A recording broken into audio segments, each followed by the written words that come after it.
আসসালামু আলাইকুম। চেন সেলাইয়ের নতুন টিউটোরিয়াল। আর এইটা 2 কালার সুতা একই সাথে কাজ করব। তো প্রথমে যেটা করেছি, একসাথে 2টা সুতো নিয়েছি, দুটোই লাটছি সুতা।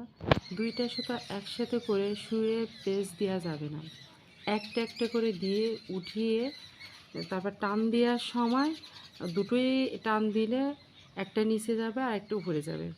আর অনেক সময় দেখা যাচ্ছে নিচে হাত দিয়ে টেনে একটু নিচে নামাই দিলে সেটা আরও বেশি ভালো হয়।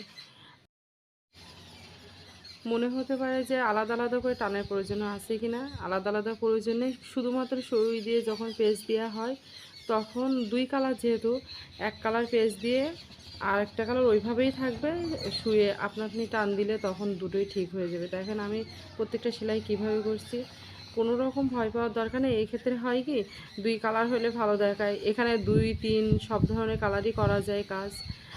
তো অনেক সময় একটু ভিন্ন ডিজাইন করার জন্য বা একটু অন্যরকম সেলাইয়ের জন্য এই সেলাইগুলো দিলে ভালো দেখায়। যে কোনো ড্রেসের ক্ষেত্রে, পাইপিংয়ের ক্ষেত্রে এইগুলো অনেক ভালো দেখা যায়। বর্ডার সাইডে কাজ করা বা কোনো ফুল ভরার, সেক্ষেত্রে অনেকটা সুন্দর হয়।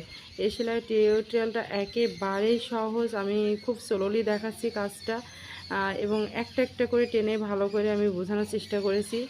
আর সেলাইয়ের অবশ্যই টান দেওয়ার সময় 2টা একসাথে টান দেবেন, একটা পেঁচানো হবে শুয়ে, টান দেওয়ার সময় দুটোই দেওয়া লাগবে। তো ভালো থাকবে, সুস্থ থাকবে।